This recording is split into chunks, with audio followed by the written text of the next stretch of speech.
शपथ लेने के बाद भी सरकार नहीं चलेगी आगे क्या? बिल्कुल नहीं चलेगी। ये चला के दिखा ले। शपथ के बाद चपट पड़ेगी, उसके लिए भी तैयार रहे।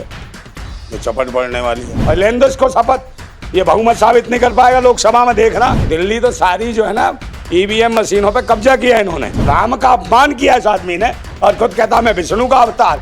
अबे विष्णु का अवतार फिर काहे को तू समर्थन मांग रहा? ऐसे लोग हैं जो भारत के संविधान का मजाक उड़वाते हैं। ये संविधान का, बापू का, सबका। कल अम्बेडकर जी का मजाक उड़ा रहे थे, बाबा साहब के पीछे पड़े थे।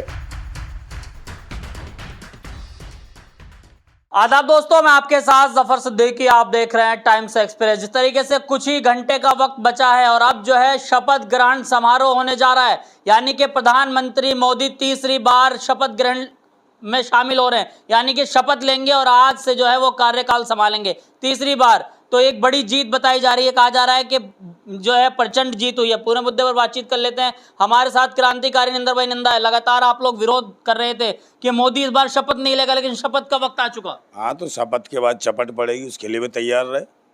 जो चपट पड़ने वाली है, बहुमत सिद्ध नहीं कर पाएगा ये, समझे नहीं। इसकी तो गाड़ी है, बिना पहियों गाड़ी है ये। अच्छा, चपट ले क्या होगा इसके? ऐसे तो वैसे ही उसको चपट लड़ी। किसको?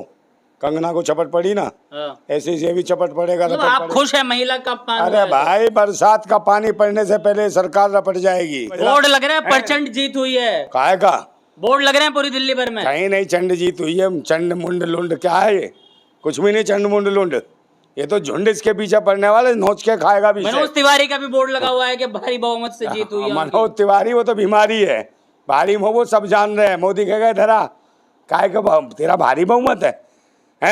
ये बताए अमित शाह की देन है, क्योंकि केंद्र शासित पुलिस है दिल्ली की। सारा घोटाला यही तो हुआ है और बहुमत सुपड़ा साफ हो गया। अरे भाई, ये देखा नहीं वो लास्ट टाइम में ये क्या कर रहा था? चुनाव के बाद भी मशीनों छेड़छाड़ कर रहा था, लोगों ने शोर मचाया।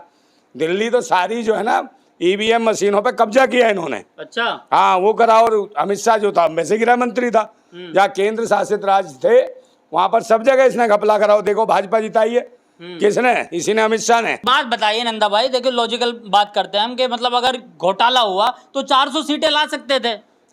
400 सीटें ले आते अगर घोटाला करते तो। नहीं तो 400 सीटें कैसे लाए? 400 सीटें कैसे लाए? अभी तो ऐसे ही पिटते जैसे अभी कंगना के पड़ा। अच्छा, हाँ, अभी इससे भी ज्यादा बुरी हालत होने वाली थी। मतलब जनता ने इनके विरोध में मतलब वोट भाई इन्होंने तो सेट कर रखी थी, 400 सीटें कर रखी थी। अच्छा, अब वोट इतना पड़ा कि इनकी सोच से ऊपर चला गया वोट। हाँ, और जब सोच से ऊपर चला गया तो धैर्य से पड़ा घुसंड खींच के कितना दबाओगे, और जब ज्यादा दबाओगे किसी फिलो को तो फटेगा, तो उछाल देगा बहुत ऊंचा। तो इनके साथ हुए, उछाल के फेंक दिया। प्रधानमंत्री मोदी ने बोर्ड लगवाए हैं कि दिल्ली वाले लोग और देश के तमाम लोगों का धन्यवाद, मुझे फिर से चुना गया। चोरी करने का धन्यवाद लिखवा दे उसमें, ईवीएम से चोरी करने का अमित शाह का धन्यवाद। नहीं तो हो गया था तू बर्बाद, और बर्बाद तो है ही तेरी। कौन सरकार चलेगी? अभी तू ले शपथ, सारा मैंडेट जब्त कर दिया तुमने, और सब पूरे देश की जनता तो शपथ लेने के बाद भी सरकार नहीं चलेगी आगे क्या? बिल्कुल नहीं चलेगी। ये चला के दिखा ले।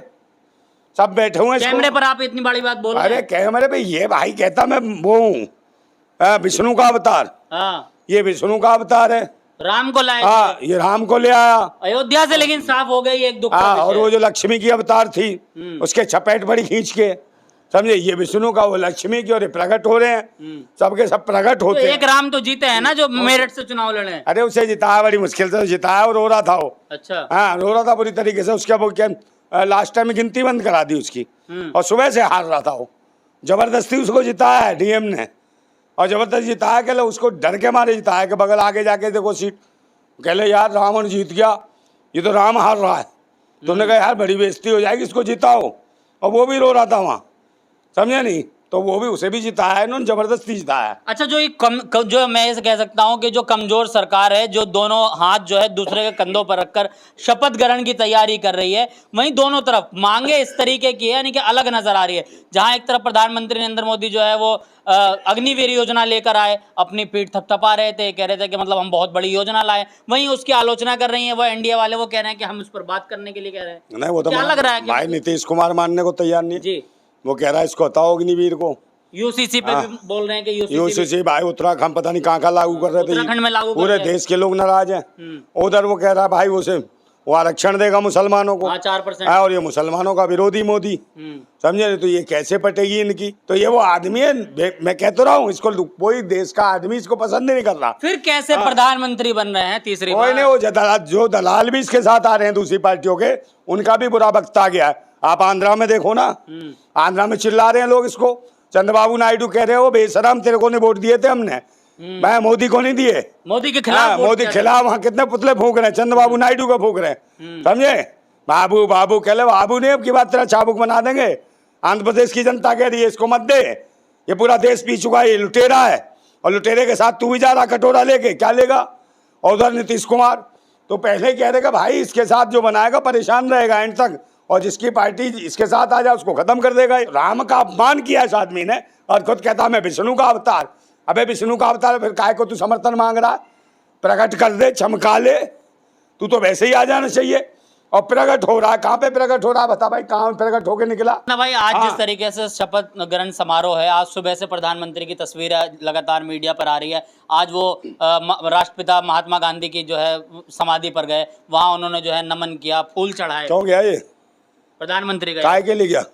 नमन करने। किसी ने बता दिया था कि बापू इसका बाप है? कल तक तो नाथुराम गोडसे था इसका बाप, कल तक तो कह रहा था गांधी कोई जानता नहीं, तो वहाँ अपनी ऐसी तैसी कराने क्यों गया रे? तू तो विष्णु का साक्षात अवतार है, वहाँ क्यों गया तू? ये पूछना पहुंचे आज सुबह 7 बजे। क्यों गया? इसकी तो एंट्री नहीं होनी चाहिए थी वहाँ। अच्छा। हाँ, जितने जो उसके अनुयायी हैं, समझे नहीं, महात्मा गांधी को उन्हें एंट्री नहीं होने देनी चाहिए। ऐसे कोई तो निकम्मे नालायक होगी। पहले मजाक बनाते थे मंदिर के नाम पे, उसके समाधि छोड़ दी। ऐसे लोग हैं जो भारत के संविधान का मजाक उड़वाते हैं। अच्छा। ये संविधान का, बापू का, सबका, कल अम्बेडकर जी का मजाक उड़ाते थे, बाबा साहब के पीछे पड़े थे, और अब कह रहे बाबा साहब संविधान। अब संविधान और बाबा साहब बुरे लगते थे।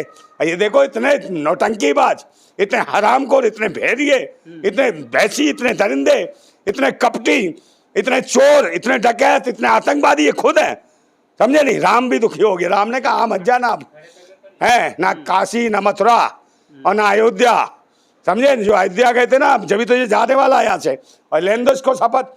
ये बहुमत साबित नहीं कर पाएगा लोकसभा में, देखना। यार बड़ी शर्म आती है, बेशर्म को शर्म भी नहीं आती।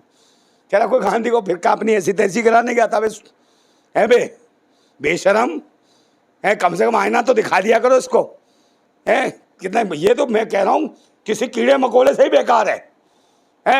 और मैं बार बार कह रहा हूँ अपनी बात ही भूल जाता है। तो ये आदमी जो महापुरुषों की बुराई करता हो, जो देश के क्रांतिकारियों को तुच्छ कहता हो, और अपने आप को कहता हो अवतारी, समझे? प्रकट होने वाला तो कहाँ का प्रकट होता है इसको ये पूछो ना, है तो गंदी नाली में से ही प्रकट हो गया होगा तू। तो ये कीड़े मकोड़े देश नहीं चला पाएंगे।